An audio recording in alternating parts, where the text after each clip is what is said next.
Gracias por mantener la sintonía, amigos televidentes. Retornamos aquí a Impacto Jurídico y Más por Soberanía Popular TV. Y tal como les anunciamos antes de irnos a la pausa, estamos muy felices de recibir en esta tarde al doctor Paulino Duarte, quien es un colaborador de este espacio y que, como dijo, que a pesar de la cantidad de compromiso no nos puede decir que no, Amarilis. Así es. Bueno, el doctor Paulino Duarte es un abogado experto en Derecho del Trabajo, la Seguridad Social, fundador de la firma Duarte y Tejada y también de una iniciativa bellísima que es el Club Cali, donde se ofrecen asesorías por un costo mínimo a la población y que permite, sobre todo a las MIPYMES, poder disponer de asesorías preventivas en materia laboral tan necesarias hoy día para la sostenibilidad de sus negocios. Buenas tardes, Paulino Duarte, estás en tu casa. Ay, estoy en familia. ¿Cómo estás, Rosy, Amarili, querida? ¿Todo bien? Todo bien. Aquí te hemos invitado a este conversatorio más que una entrevista, porque a los maestros no se entrevistan. Exacto. A los maestros hay que escucharlos. Rosy, ¿hay un maestro por aquí? Usted lo sabe, no un maestro, no. Aquí nosotros de verdad, y cuando decimos que estamos sumamente felices, todo el que de alguna manera me conoce sabe que Rosy Escoto no puede ser sin Paulino Duarte. Y como dice mi hermano Douglas Escoto, su padre jurídico, y en la cual yo me inscribo. Ayer justamente coincidía con un abogado en un tribunal que viene también de su firma, y le decía, es que no, lo que tú estás pidiendo no te lo enseñaron, porque donde tú te formaste, yo me formé. Así que nos da muchísimo orgullo. Así que sí tenemos un maestro, Amarillo, lo refrendo. Me lo voy a creer, man. Pues, Rosy, aquí estamos para conversar con todos tus seguidores, todas las personas que siguen el programa. De hecho, yo voy a hacer un anuncio público. Yo necesito que ustedes me patrocinen. O sea, yo le estoy ofertando a ustedes, oigan bien, si en la montaña no vamos a la montaña, nosotros vamos, se lo digo públicamente, vamos a colocar alguna asesoría, orientación a las personas, sobre todo lo que decía Marily, para que a las MIPYMES que no tienen la facilidad, como esas grandes corporaciones, de tener abogados preventivos en la prevención del conflicto, evitar el pleito, para no decir que el código nada más favorece a los empresarios, a los trabajadores, que no es verdad. Entonces nosotros vamos a comenzar una campaña de orientación y vamos usando medios como ustedes, que las personas siguen, y que es un toque de queda. Así que ustedes, yo le estoy comprando aunque ustedes no me quieran vender. Dios mío, Nosotras bueno. Esta tarde, como bien establecía Marily, vamos a continuar analizando la resolución que hace unos pocos días el Ministerio de Trabajo puso en conocimiento de la población sobre la protección al trabajador doméstico, en donde les reconoce derechos que ya estaban previstos en el Código de Trabajo, previsto en el convenio del trabajador doméstico. Sin embargo, queremos saber la opinión, y seguimos hablando del maestro, sobre la posibilidad y la competencia del Ministerio de Trabajo para resolutar condiciones que no estaban previstas en el Código de Trabajo, y que lo ha hecho según las informaciones y según la resolución a la luz del convenio. Bien, hemos visto todas las informaciones que han dado las personas, inclusive la opinión oficial del Ministerio de Trabajo, sus asesores, mi querido hermano Suárez, que estaba aquí, que con mucha gallardía y mucho trabajo que ha hecho, yo sé que se fajó a asesorar al ministro. Y lo primero, Rosy, antes de que comencemos a descuartizar el pez, como dicen por ahí, decir que realmente en el fondo hay una intención que se aplaude. ¿Por qué nosotros lo decimos? Porque realmente el servicio doméstico en este país, la gente no tiene la idea que en República Dominicana el 15,2% de los servicios de trabajo de mujeres es doméstico. Oye bien, el 15,2%, que mucha gente, y que el 93%, Rosy, del servicio doméstico está en manos de mujeres. Entonces, ¿cómo es que la mujer se está liberando, pero también está en un trabajo que uno entiende que no es de trascendencia? Uno entiende, pero que es vital para la familia. Entonces, nosotros aplaudimos la intención de sí, de protegerla, de darle ese servicio de la cobertura de la seguridad social. El problema es que nosotros como abogados tenemos que ver las cosas como lo ve la gente normal, pero lo que técnica y jurídicamente es la adecuación y aceptación de fue correcta, legalmente hablando, tenía el ministro de Trabajo la potestad de dictar resolución modificando el código. Esa es la primera pregunta. todo el mundo sabe que ese derecho de kinder para los abogados, que hay un ordenamiento jurídico en el orden. Primero, la Constitución y los reglamentos, las leyes orgánicas, leyes especiales, ley general, los decretos y por último, allá abajo, en el primer escalón para subir, están las resoluciones de los ministros. Una resolución no tiene la fuerza para modificar el más sencillo, que sería su jefe inmediato, que es el decreto. Pero un decreto no puede modificar una ley. Una ley general no puede modificar una ley orgánica.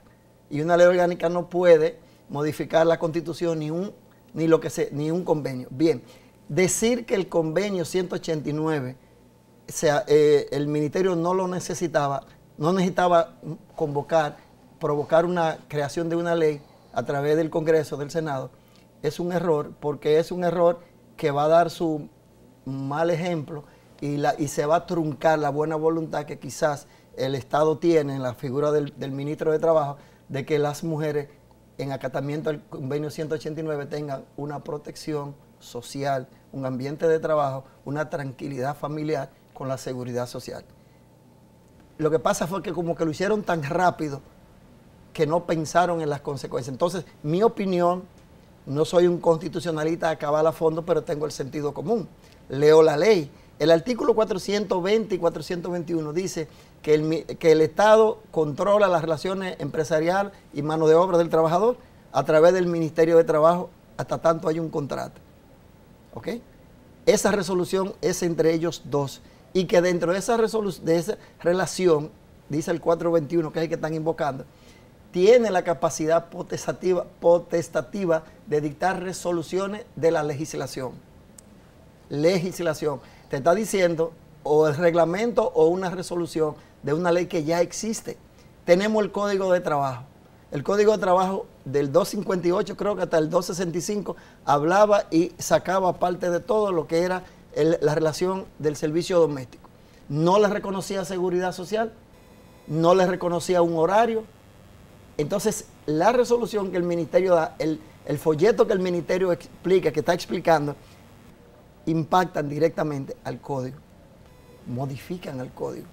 Porque en la introducción ustedes decían, ciertamente, que todo lo que se está hablando de lo que el convenio decía, ya prácticamente estaba en el código. El código hablaba del salario doble, el 50% de la comida, de la residencia, el 50% del salario monetario, y hablaba también de las vacaciones y del salario de Navidad.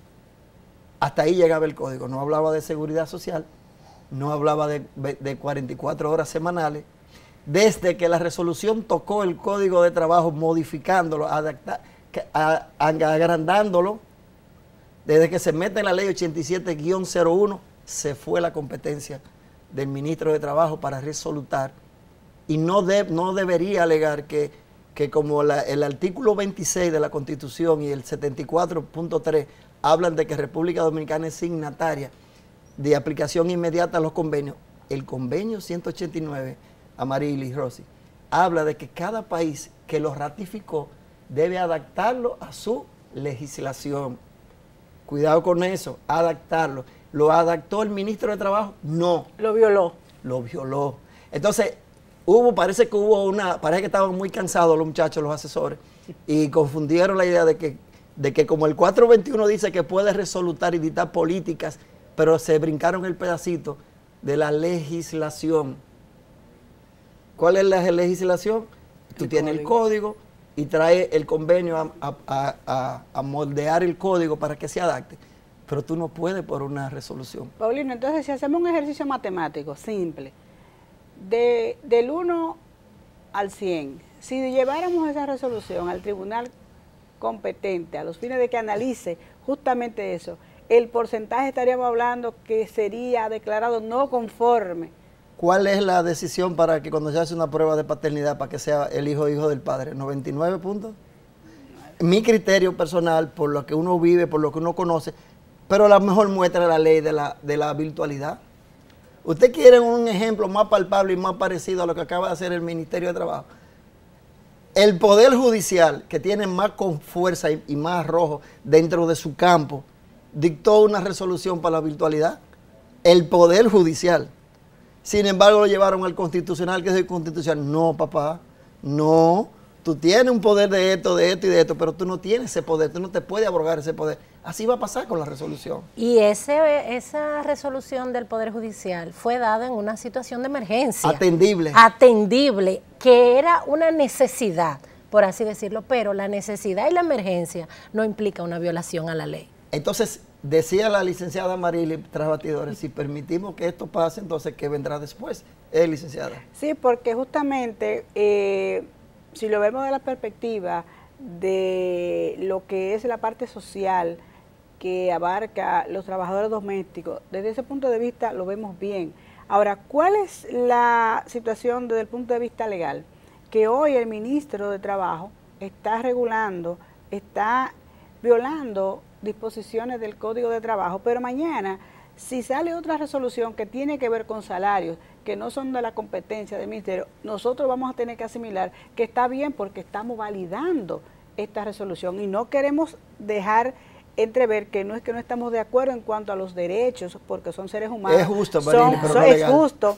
Sí, porque hay una máxima que dice, a veces lo justo no es lo legal y lo legal muchas veces no es justo, pero debemos hacer las normativas conforme a la ley. También algo que a nosotros nos llamó mucho la atención es que para la aprobación de una resolución de tanto impacto social, porque hay que tomar en cuenta, estamos hablando del trabajo doméstico, ubicándonos solamente en la parte de las mujeres que trabajan en las casas, pero se nos olvida también la realidad de otras denominaciones que abarcan el trabajo doméstico, como son los choferes, como son los jardineros, que si nos llevamos de manera tasativa en cuanto a lo que tiene que ver con horarios y con salarios, muchas veces un chofer gana más de ahí.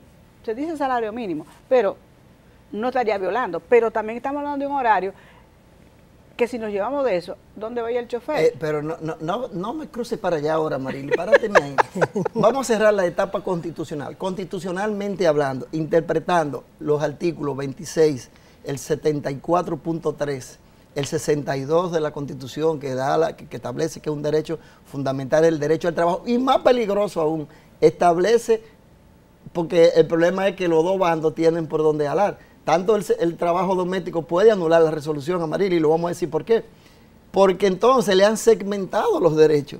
El ministro con una resolución se ha llevado hasta la Constitución. La Constitución en el artículo 62 y el artículo 39 equiparan en cuanto a la igualdad y la no discriminación. Si tú estás diciendo que A es igual a B, B es igual a A. Si tú dices que el trabajo doméstico, el servicio, la relación laboral doméstica debe ser equiparada al trabajo ordinario, tú no me puedes dar nada más 2 puntos de los 6 que me tocan. Pero vamos a cerrar la parte, para que entremos ahí, vamos a cerrar la parte constitucional. Señores, por donde quiera que usted lo busque, el problema estuvo del Ministerio de Trabajo, que tenía que someter una ley, aunque se la aprobaran de una vez como iba a ser, igual como hizo el Poder Judicial. Sometió su ley, porque ya se la habían anulado, se la van a anular, Rosy, si la recurren la van a anular, y no solamente la recurren los dueños de hogares, si la doméstica, como vamos a explicar ahorita, la recurren, también la van a anular, porque les viola derechos. Entonces, número 1. Número 2, el reglamento que tiene, el convenio que tiene rango constitucional, dice que quienes lo ratifican están obligados a aplicarlo. ¿Ustedes leyeron en Asociación de Sindicatos? ¿Hay un derecho de asociación de sindicatos en la resolución del Ministerio de Trabajo? No. No.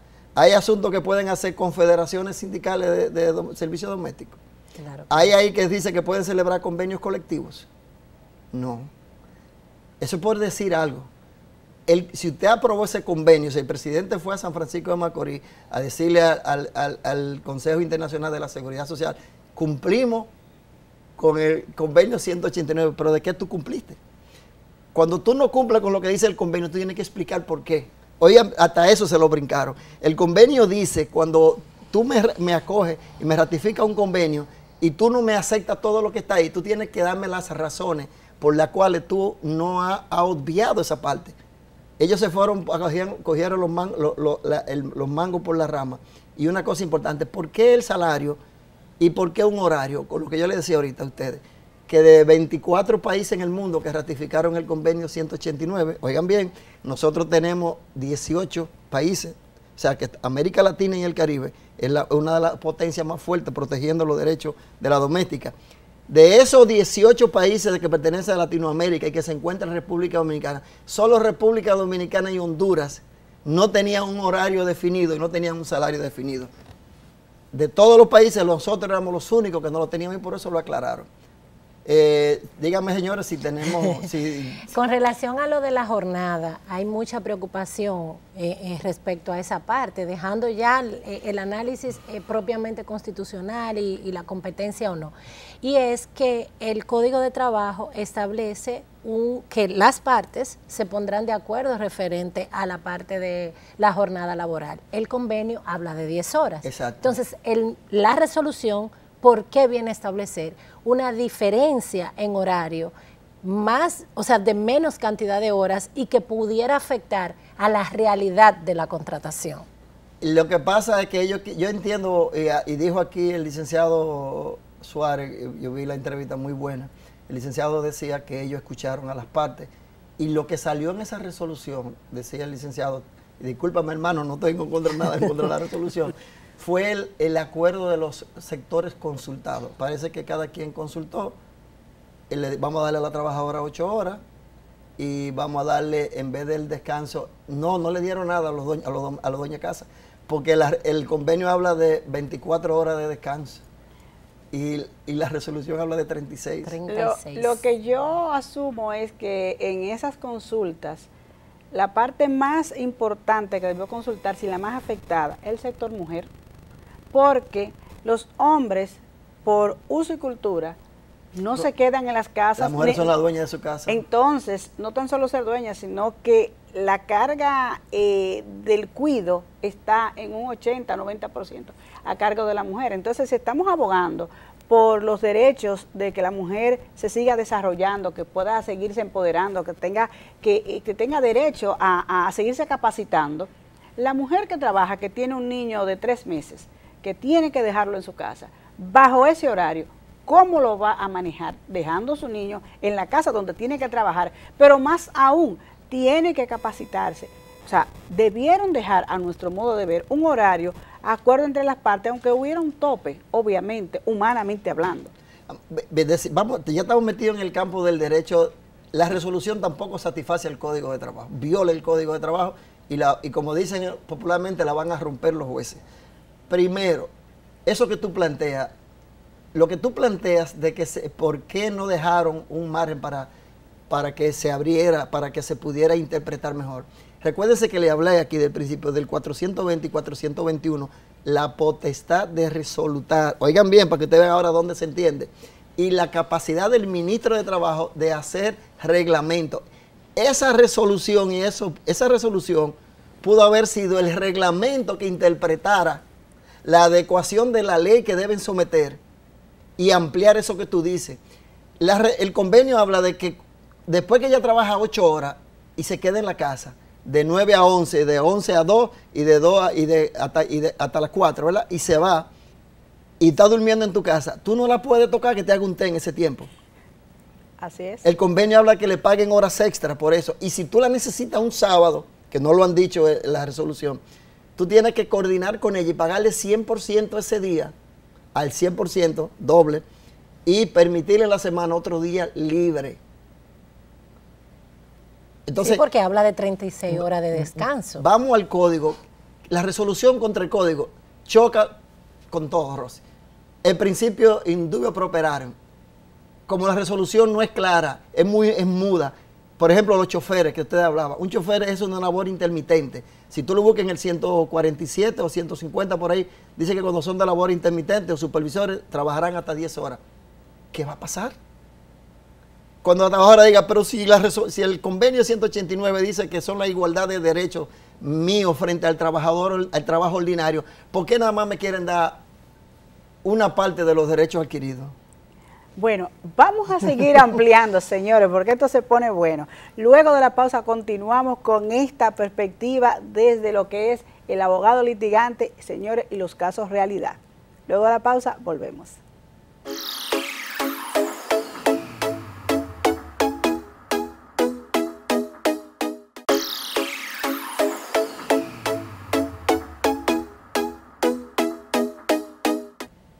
Gracias por mantener la sintonía. Y la verdad que cuando estamos en excelente compañía y con personas con la cabeza bien amueblada, el tiempo pasa volando. Seguimos aquí en el análisis. Licenciado, con relación a lo de los derechos que están previstos en el Código de Trabajo y que actualmente al equiparar los derechos del trabajador doméstico nos queda una pregunta y obligada, y es con relación a la mujer doméstica en estado de embarazo. ¿Se le van a reconocer los derechos establecidos para la trabajadora ordinaria, o sea, licencia pre y postnatal? Eso sería bueno haberse preguntado al ministerio, aunque se lo hicieron esa pregunta al Ministerio de Trabajo, en la persona de su representante. Él decía, no, pero ahí está la seguridad social. Correcto. Pero ¿qué pasa si yo por la necesidad, como dueña de mi casa, decido contratar una doméstica que tenía 3 o 4 meses de embarazo y comienza a cotizar a partir del 5º mes? Y cuando ella quiera el pre y el postnatal, que decía la Secretaría con muchas cosas y que hubo una resolución especial piloto de la TCS para ese sistema. No, pero usted lo que tiene son 5 cotizaciones, usted no aplica para la seguridad social. ¿Quién va a pagar el pre y el postnatal? ¿Quién va a pagar el 33% del salario que ella gana? El subsidio de lactancia, que no aplicaría. ¿Y quién le va a explicar a una doméstica que vino de Junubucú, La Vega, aquí a trabajar, que ya está feliz de la vida porque sus hijos y su marido van, sus 8 muchachos que ella tiene, ya le dijo el ministro de Trabajo a través de la resolución que están protegidos, Amarili, y ahora es que ella va a parir? Pero pon tú que ella tenga un parto prematuro, porque el niño sea cabezón, como dice un amigo mío o algo, y la mujer tenga que durar 8 meses de licencia médica y no te paguen la cobertura porque el tiempo del embarazo no cubre las 8 cotizaciones, Amarili. ¿Quién lo va a pagar? Hello, hablen claro ese asunto, díganlo. Entonces, número 1, ese es un punto que hay que darle mucha educación. Hablaban de que ellos tienen un presupuesto para la publicidad. La publicidad, ministro, está en que usted le explique ahora que para que una persona pueda acceder al subsidio de lactancia, al pre y postnatal, debe tener 8 cotizaciones.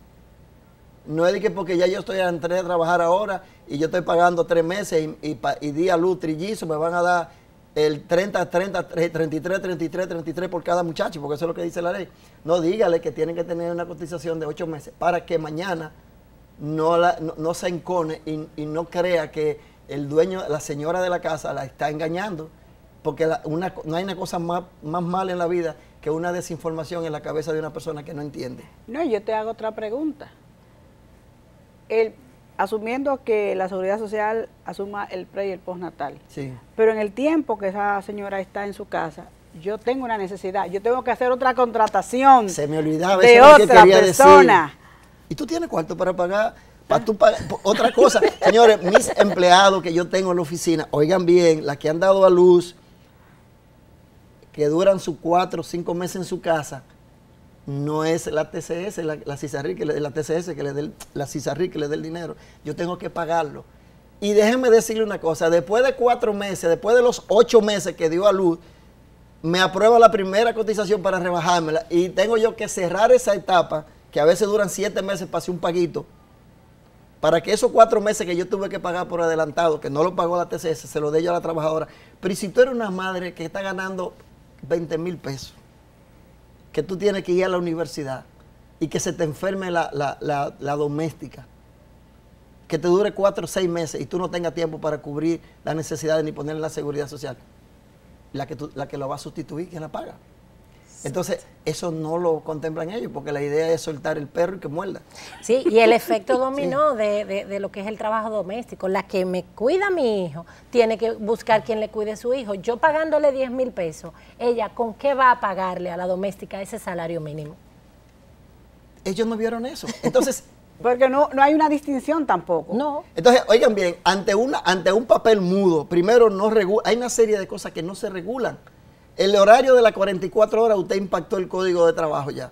Entonces, usted necesita una ley. Pero si no me va a reconocer vacaciones y el salario de Navidad, cuando también tengo que preavisarlo, dice el convenio, debe haber un preaviso tanto de la trabajadora como del empleador cuando lo va a sacar. Que el contrato puede ser, se llevaron los contratos para una obra o servicio determinado. Si yo necesito una doméstica para que me le cocine en un edificio no, en una obra que yo tengo en mi casa por 4 meses. No habla de ese tipo de contrato. Pero entonces cuando le quito los derechos a la trabajadora, ¿qué dice el código? Vámonos a los principios. no me acuerdo muy bien, pero creo que es el quinto y el sexto, te establecen muy claro que los derechos laborales son irrenunciables para el empleado. Si me equiparaste doméstica a un empleado de empresa, no me le puede quitar preaviso y cesantía. Eso es lo primero. Pero la resolución habla de manera expresa que no contempla ni preaviso ni cesantía. Pero a eso voy. Entonces, ¿cuál tiene más poder ante el tribunal? Claro, habría que impugnarlo, Rosy. Ahora, ¿puede dimitir una trabajadora porque no tiene la seguridad social? Que esa fue una pregunta que hicieron. Sí puede dimitir. Ahora, Rosy me decía, ¿y qué va a reclamar? Rosy, ¿qué va a reclamar? Exacto. Si no tiene... derechos adquiridos. Exacto, los derechos adquiridos, y también en la respuesta de nuestro querido Javier Suárez habló de daños y perjuicios, que sería una posibilidad dentro de un incumplimiento. Y aprovechando esta pregunta de la parte de la seguridad social, también el aporte que debe hacer cada empleador, porque hay una realidad que nos ocupa con las domésticas, que pueden prestar servicio para 1, 2 y 3 empleadores. Y nuestro querido Javier respondió de que cada empleador debe hacer un aporte de 571 pesos a la seguridad social, aún la trabajadora me preste servicio por 2 días, un día, de manera eventual, no una jornada de 8 horas. O sea, todo el que de alguna forma tiene contratado una doméstica tiene la obligatoriedad de registrarla en la seguridad social y aportar 571 pesos por cada empleador. No, sin embargo, y ahí vuelvo, fue que no leyeron el convenio.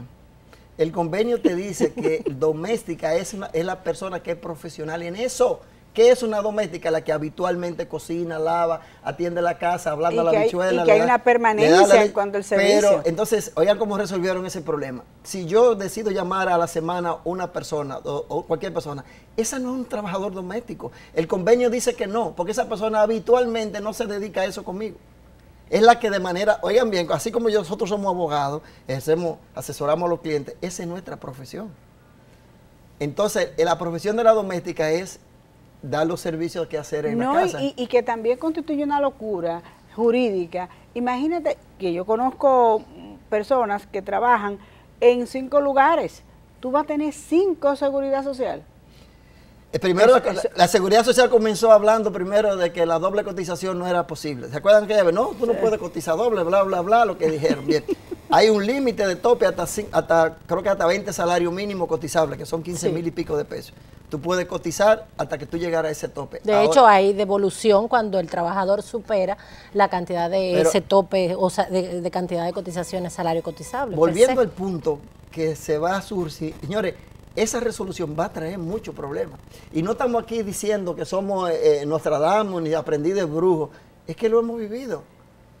Cuando los abogados del otro lado, que no son de los dueños de la casa, decidan a poner a dimitir a las domésticas y digan, la resolución dijo eso, pero aquí yo tengo el convenio aquí, el convenio no lo aplicaron. Pero aprovechando tu expertise como abogado litigante de muchos años, señores, hombre, ¿qué va a ocurrir cuando se esté manifestando algún tipo de incumplimiento de lo que establece la resolución? ¿Cómo va a ser el proceso de inspección? Porque yo dije que se va a hacer una llamada telefónica para saber si estará viendo televisión. ¿Usted está descansando? ¿Le darán a los inspectores la fe pública que una llamada va a representar cual si fuera una visita? Se va a comenzar la guerra de Troya, como comenzó el Código de Trabajo a principios de los años 92 hasta el 2000, que eso fue una locura. Aquí parecía la fiebre del oro. Así va a dar origen esta situación, porque hay abogados, y no le quito su razón, que van a reclamar la parte del botín, como dice, van a asesorar al trabajador y van a alegar. Yo me voy a poner el caso de una trabajadora. Señores, lamentablemente yo voy a hacer la función del abogado del diablo. Hay una violación a un derecho de mi trabajadora que yo puedo hacer. Pero el código me está diciendo que es la madre de la aplicación de la relación laboral y el convenio 189, que debo equipararlo a la igualdad de los derechos de un trabajo normal. El principio de irrenunciabilidad de los derechos. El indubio properare, ante una duda, ante una ley que no dice nada, ante una resolución que no dice nada y que choca con un código, el juez se va por el código. Pido la inaplicabilidad de la resolución. La norma más favorable para el trabajador. Rosy, pido la inaplicabilidad de la resolución. Y por la vía directa, si no lo he hecho, por la vía directa, por la vía de la vía difusa, impugno la resolución y pido que la declare nula el juez. O sea, oiga bien, ya estamos dando una asesoría. Abogado laboralista tiene ya de asesoría. ¿Cuál yo puedo hacer? Yo puedo impugnar conjuntamente con mi demanda y ponerla a dimitir, reclamar mis derechos laborales y por la vía difusa impugnar la resolución porque no es acorde con la Constitución ni el propio convenio. Entonces, el código nos da la respuesta. El principio de la maternidad, que va a pasar con... Ese es un problema serio. ¿Cuándo van a tener dinero disponible las mujeres para reclamar el 33% de los 10,000 pesos? ¿Cuándo, Rosy? Esos 10,000 pesos va a ser en base a 20, porque los 10,000 se supone como la comida, que es el doble. Sí, que lo establece el código. Me va a reclamar horas nocturnas la empleada mía si me trabaja de noche, el 15% de las horas nocturnas. ¿Quiere que te diga algo? A mi modo, dentro de toda la confusión, cuando se suscite un conflicto con una trabajadora y una dueña de casa, normalmente, si usted no me da todas mis prestaciones, yo voy a demandar. Y tú dices, bueno, yo no te tengo que pagar prestaciones, llámese cesantía, ni preaviso. Pero muchas veces las personas tienden a aceptar pagar eso en razón de ver el costo que les representa legalmente esa representación. Sí, Amarili, pero ¿cuántos son así? No, pero... De una media de 13 millones de habitantes, sí, vamos a suponer... Pero al final eso va a dar origen. De 247,000 hogares, que es el promedio de empleo que hay aquí. Pero en términos prácticos, te va a extorsionar. Te va a extorsionar, porque si yo te tengo que dar de prestaciones laborales que no corresponden, asume tú 20,000, 30,000 pesos, es más razonable tú darlo, que legalmente no te corresponde, a tú embarcarte en una situación de un litigio para tener que pagar la representación de un abogado. Pero llegamos a ese punto, pero pon tú que sea la otra parte, que sea la mujer, la dueña del hogar que no quiera ceder. Esa es una. La otra es que yo le decía, el artículo 17 del convenio 189 dice que hay que permitir el acceso a los tribunales a la doméstica. Señores, ¿qué pasó? No hemos permitirle el acceso a los tribunales a las domésticas, y debemos decir que este programa va a continuar. Debe continuar porque quedan demasiados puntos para analizar y sobre todo que sabemos que la suerte de la resolución, y siendo coherente con lo que decíamos en el programa anterior con el licenciado Javier, debemos reconocerle muchas luces a la resolución y la buena intención del ministro. El tema que estamos analizando hoy es si estaba permitido o no y que cuánto lacera el Código de Trabajo y cuánto lacera la propia Constitución, pero la intención es buena. Totalmente. Y debemos ser coherentes. En ese sentido, amigos televidentes, lamentablemente llegamos al final del programa, por lo que Amarilis debemos comprometer a este hombre para una parte 2 de este programa. Definitivamente que sí, porque se nos quedaron muchísimas preguntas en el tintero. Prometemos otra entrega donde vamos a tener casos prácticos de cara a esta resolución, porque no es solamente normal, no es solamente legislar, es que la legislación tiene también que adaptarse al uso y costumbre de los pueblos, que sea aplicable, porque no podemos traer una ley de Suiza, aplicarla en República Dominicana. Eso es así, Amarili. Finalmente, decirle que si estamos discutiendo el tema aquí, no es porque todos lo criticamos y a todos nos oponemos. Es simplemente que debe haber un balance y un equilibrio entre que el que tiene el poder para imponerlo y crea daño, a la parte, ahora me volví yo a la parte que se le va a aplicar. Así que yo con mucho gusto vendría nuevamente aquí. Gracias, amigos televidentes, y hasta la próxima entrega de este espacio Impacto Jurídico y más. Pasen feliz fin de semana y gracias por el favor de la sintonía. Hasta la próxima.